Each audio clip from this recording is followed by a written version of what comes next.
O tema do nosso trabalho é a história da ciência no Brasil. O nosso grupo vai contar, então, como a ciência chegou no nosso país, toda a sua trajetória, o seu desenvolvimento até os dias atuais.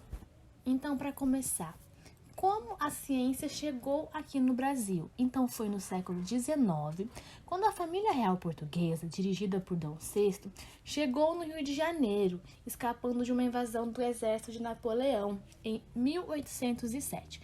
Eles vieram com o intuito de escapar, de uma invasão do exército, mas a presença deles aqui no país foi muito significativa para um começo do desenvolvimento da ciência. Até então, o Brasil era uma simples colônia, não tinha bibliotecas, universidades e muito menos museus. As atividades científicas realizadas no Brasil até a independência tinham por foco descrições da natureza no novo mundo. Então, nas primeiras 2 décadas do século, a ciência no Brasil foi realizada por expedições científicas, que eram feitas por naturalistas europeus.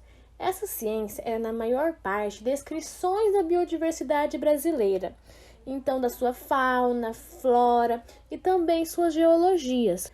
Podemos ver que era uma atividade científica mais voltada para a natureza, para a biodiversidade brasileira. Só no século XIX, depois da transferência da corte portuguesa, que começaram a surgir alguns institutos técnicos e certas atividades de pesquisa mais sistemáticas. Aí então teve uma evolução, depois de expedições, começaram a surgir institutos de pesquisas mais sistemáticos, mais elaborados. Então, em 1808, foram criadas as primeiras instituições do Brasil. A primeira delas foi assinada por Dom João VI, que foi a Escola de Cirurgia da Bahia, que foi fundada em 18 de fevereiro. Então, ela foi a primeira instituição criada no Brasil. Aí depois vieram mais algumas, como a Academia de Guarda-Marinha, no Rio de Janeiro, Biblioteca Nacional, o Jardim Botânico do Rio de Janeiro e a Escola Central. Aí temos uma evolução na ciência, Várias instituições sendo criadas, ampliando esse meio científico. E o que antes era uma simples colônia foi se desenvolvendo.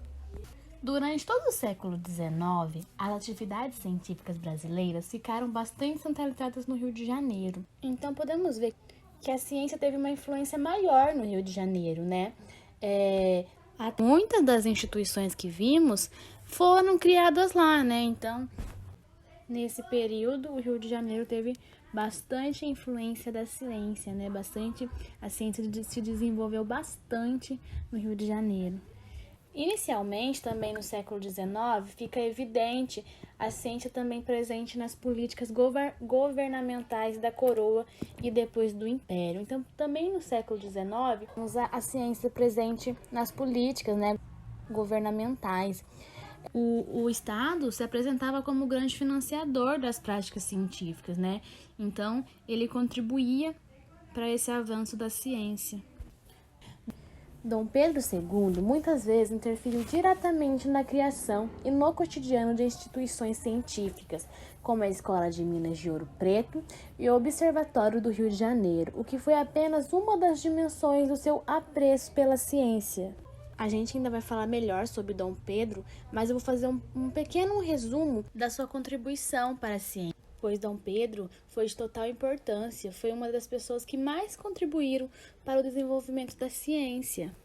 Ele assumiu o trono em 1841, com 15 anos, e ele era grande amante da literatura, da ciência, da arte. Então, Dom Pedro foi desenvolvendo um grande interesse pela ciência, mais do que ele já tinha. Aí ele começou a convidar muitas personalidades científicas europeias respeitáveis para vir trabalhar no Brasil. Ele fazia questão de financiar pesquisas com recursos pessoais, ajudou diretamente estudiosos e auxiliou no desenvolvimento de importantes instituições de pesquisas. O suporte principal da ciência brasileira é o seu primeiro laboratório científico, o Museu Nacional no Brasil, no Rio de Janeiro. Então, Dom Pedro teve um papel fundamental no desenvolvimento da ciência, Ele contribuía muito para que cada vez a ciência fosse melhorando mais, fosse aprimorando mais aqui no nosso país. Dom Pedro II e sua relação com a química. A educação científica do príncipe. Em 1831, quando a abdicação de seu pai foi entregue à tutoria de José Bonifácio de Andrada, cientistas reconhecidos com o seu nome vinculado à química e talvez incentivador da propensão do jovem imperador aos estudos das ciências naturais. A leitura das instruções para serem observados pelos mestres do imperador na educação literária do senhor Augusto, regidas pelo Marquês de Itanhaém, em 1838, nos dá uma ideia dos princípios da educação em relação com o ensino da ciência do príncipe, referente ao artigo 7º, 8º, 9º e 10º. Bom, o artigo 7, ele diz: julgo, portanto, inútil dizer que as preliminares de qualquer ciência devem conter-se em muitas poucas regras, assim como as axiomas e doutrinas gerais. Os mestres não gastem o tempo com teses, nem mortifiquem a memória de seus discípulos com sentenças abstratas, mas, descendo logo às hipóteses, classifiquem as coisas e ideias, de maneira que o imperador, sem abraçar nunca a nuvem por Juno, compreenda bem que o pão é o pão e o queijo é o queijo. O artigo 8º. Da mesma sorte, tratando-se das potências e das forças delas, o mestre de ciências físicas fará uma resenha de todos os corpos, computando os grãos de força que tem cada um deles, para que venha o imperador a compreender que o poder monárquico se limita ao estudo e observância das leis da natureza. O artigo 9º. Em seguimento, ensinarão os mestres ao imperador que todos os deveres do monarca se reduzam a sempre animar a indústria, a agricultura, o comércio e as artes, e que tudo isto só se pode conseguir estudando o mesmo imperador, de dia e de noite, as ciências todas, das quais o primeiro e principal objetivo é sempre os corpos e a alma dos homens, vindo, portanto, achar-se a política e a religião no amor dos homens. E o amor dos homens é o fim de todas as ciências, pois sem elas, em vez de promoverem a existência feliz da humanidade, ao contrário, promovem a morte. E o artigo 10º. Entendam-me, porém, os mestres do imperador, eu quero que o augusto pupilo seja um sábio consumado e profundamente versado em todas as ciências e artes e até mesmo nos ofícios mecânicos, para que ele saiba amar o trabalho como princípio de todas as virtudes e saiba igualmente honrar os homens laboriosos e úteis ao Estado. Agora vamos falar um pouquinho sobre o gabinete da química do imperador. Do período, encontramos os primeiros registros da existência de um laboratório privativo do imperador. O americano Thomas Eubank descreve o laboratório era uma sala separada para experiências de ciência e de química. Nele se encontrava uma bomba de ar, eletromagnetos, aparelhos elétricos, entre outros. O gabinete de química do imperador tinha sido comprado em 1843, juntamente com uma luneta astronômica do astrônomo francês Eugênio Fernando. De acordo com Pedro Calmon, o imperador conhecia a química contemporânea, tendo aprendido teoria atômica lendo John Dalton e Joseph Louis Gay-Lussac, e possivelmente John Berzelius. O gosto pela química foi transmitido às filhas Isabel e Leopoldina e mais tarde aos netos mais velhos de Pedro Augusto, o filho da Leopoldina. A existência do gabinete de química no Palácio Imperial também pode ser comprovada por um despacho de 1863 do mordomo Paulo Barbosa Silva ao inspetor da alfândega Antônio Nicolau Tolentino. Entretanto, encontramos no inventário do espólio da família imperial uma relação de objetos referentes ao gabinete de química do Palácio de São Cristóvão, como, por exemplo, uma máquina elétrica, 4 caixas de fotografia, uma mesa com pedras, um tabuleiro com pedras minerais, 4 armários com 6 prateleiras cada, contendo corpos químicos inativos, diversos aparelhos elétricos e máquinas de física e um armário, uma balança, 4 quadros representando corpos químicos. O documento manuscrito de Pedro II, datado em 1879, como a gente pode ver aqui no slide, se encontra depositado na Fundação Maria Luísa e Oscar Americano. Revela o conhecimento químico do soberano. Trata-se de anotações, sob a forma de uma tabela, sobre o descobrimento de novos elementos químicos. O imperador auxiliou de diversas maneiras o trabalho de cientistas, tais como Carl Friedrich, Peter Land, Claude Gorseys, além de ter financiado profissionais brasileiros de diversas áreas. Não é à toa que naquela época tenha ficado famosa a frase da cunhada por Joaquim Murtinho. Sua Majestade em todos os seus atos parece dizer: a ciência sou eu. Uma das frases mais citadas de Pedro II é: se não fosse imperador do Brasil, queria ser mestre-escola. Reflete seu interesse pela educação, que pode ser confirmado pela sua presença em concursos nas escolas de medicina, politécnica, militar e naval, além do Colégio Pedro II. Ainda longe dos conturbados anos da década de 1880, Pedro II fez o seguinte balanço de sua atuação no Diário de 1861. Diz ele: sou dotado de algum talento, mas o que sei devo sobretudo às minhas aplicações, sendo o estudo, a leitura e a educação das minhas filhas, que são os meus principais divertimentos. Nasci para consagrar-me às letras e às ciências, e, ao ocupar posição política, preferia a da presidência da República ou ministro a de imperador. Eu vou falar um pouco sobre a princesa Isabel e sua educação. A princesa Isabel foi regente do Brasil Império e filha de Dom Pedro II. Um de seus feitos mais conhecidos foi ter assinado a Lei Áurea, que acabou com a escravidão no Brasil. Com a morte prematura de seus dois irmãos, acabou ficando apenas Isabel e Leopoldina. Ao completar 14 anos, Isabel tornou-se herdeira oficial do trono. Na ausência de Dom Pedro II no Brasil, a princesa chegou a assumir a regência durante 3 anos. Desde cedo, o imperador se preocupava com a educação de suas filhas e, com a indicação de sua irmã, princesa de Joinville, designou como a primeira preceptora a Condessa de Barral, filha de Domingos Borges, conhecido também como Visconde de Pedra Branca, o Senhor do Engenho. O Visconde foi também um dos diversos mestres contratados para a educação das princesas.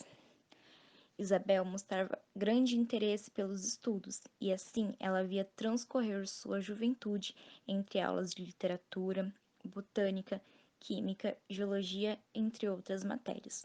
Contudo, a química teve grande destaque em sua educação. O regime de estudos das princesas era muito severo. Elas tinham aulas 6 dias por semana, das 7 da manhã até as 9h30 da noite, com poucos intervalos para recreação. O Arquivo Grão-Pará, em Petrópolis, de propriedade da família imperial, conserva uma grande quantidade de documentos relativos à educação das princesas, principalmente de Isabel. Esses documentos, embora tratem de todos os assuntos, evidenciam como foi importante a formação científica que o pai fez questão de proporcionar à herdeira. É bastante curioso também como a química se faz presente de forma maciça nessa documentação, superando o volume de dados a outras ciências. Todos os documentos citados vão até pouco antes do casamento de Isabel, em outubro de 1864, aos 18 anos de idade, quando cessou sua educação formal. Os textos tratando de química encontrados no acervo do arquivo tratam apenas de química inorgânica, não havendo nada de química orgânica, o ramo da química que havia desabrochado com grande força e se encontrava em franco desenvolvimento na Europa. Nos assuntos tratados, os textos refletem fielmente a ciência da época, que era dominada pelo conceito de equivalente, na ausência de uma distinção clara entre átomo e molécula. Essa distinção só veio a se firmar após o Congresso de Karlsruhe, ocorrido em 1860 na Alemanha, quando o químico Angelo Pavese distribuiu entre os presentes um texto de Stanislau Canizaro, em que este mostrava como a esquecida hipótese de Avogadro poderia muito bem sanar a questão.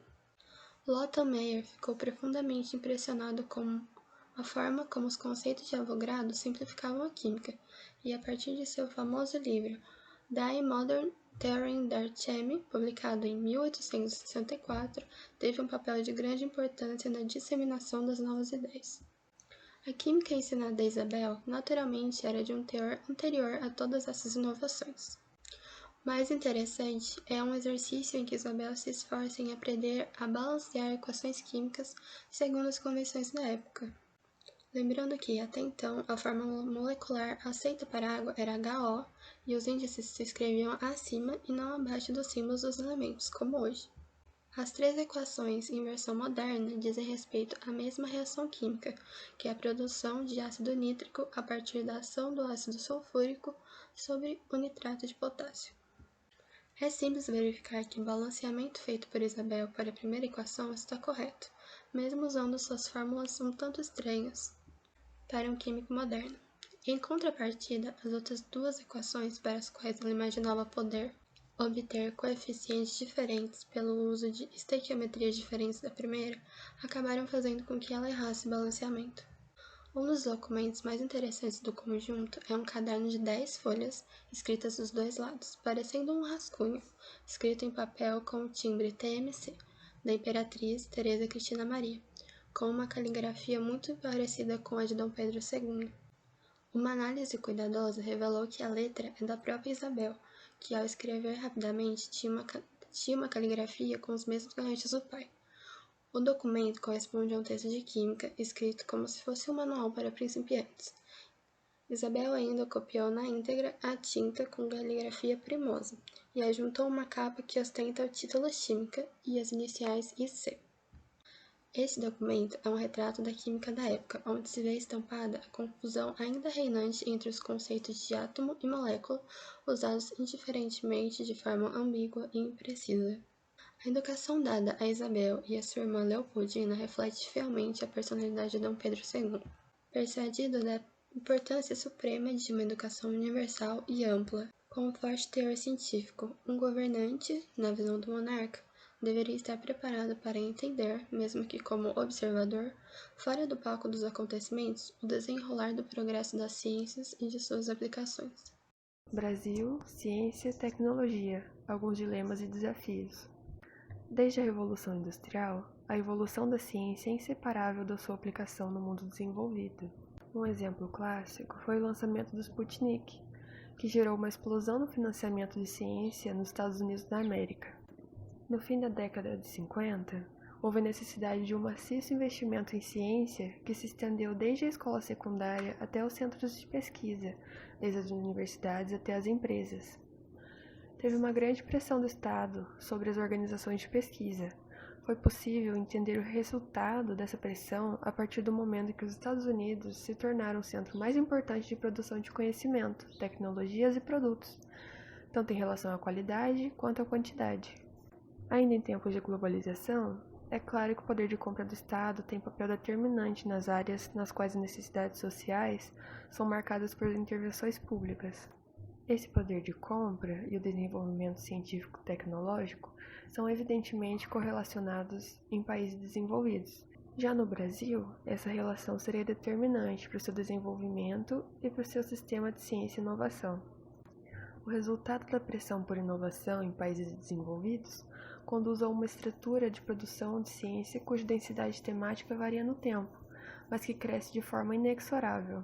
É evidente que no Brasil a produção organizada de ciências começa há pouco tempo, visto que nos primórdios do país houve uma grande exploração e exportação do pau-brasil para extrair o corante, e não houve alguma conservação das árvores que o produziam.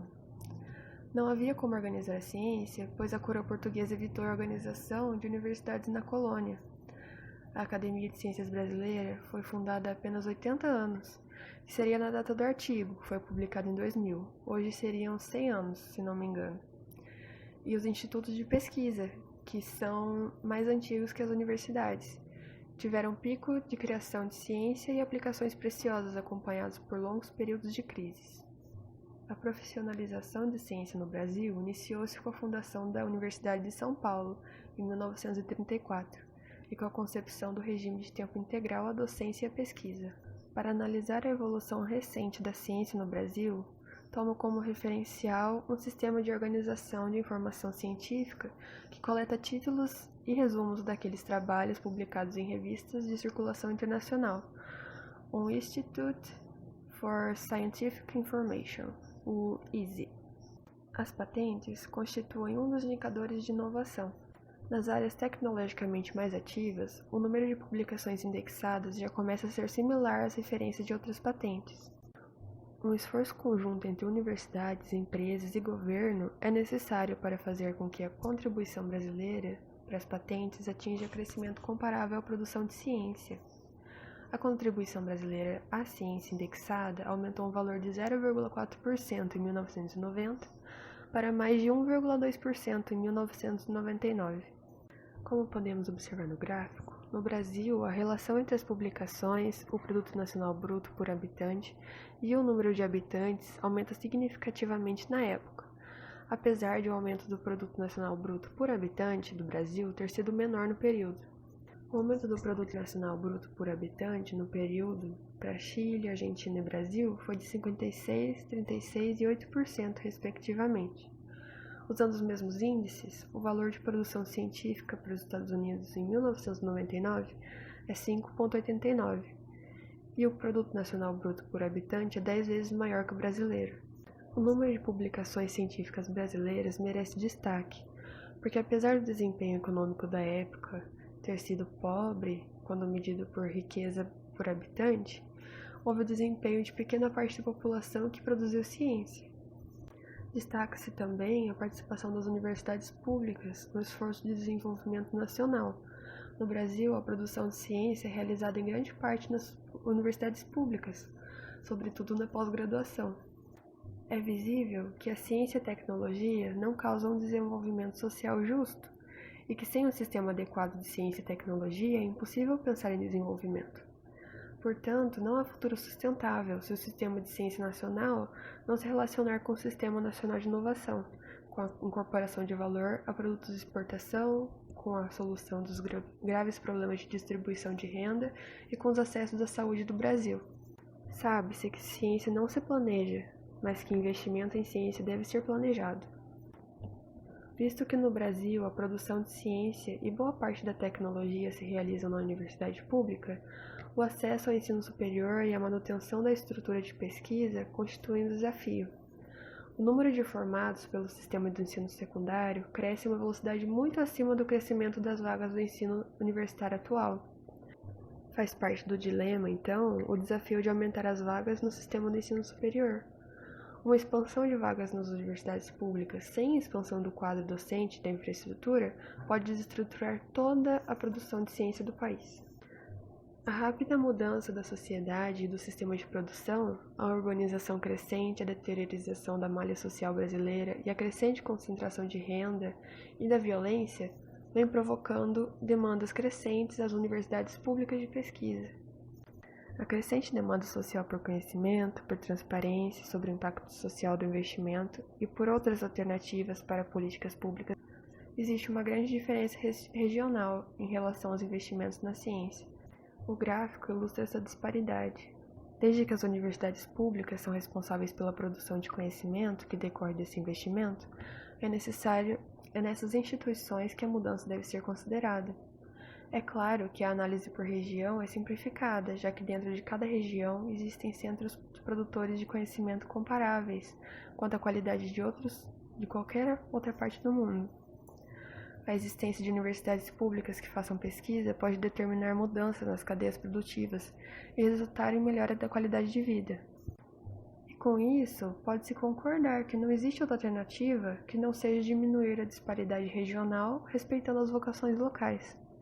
Esse desafio passa por uma adequação da estrutura da universidade pública, mas também deve-se considerar os motivos determinantes do fracasso das tentativas de diminuir essas diferenças regionais.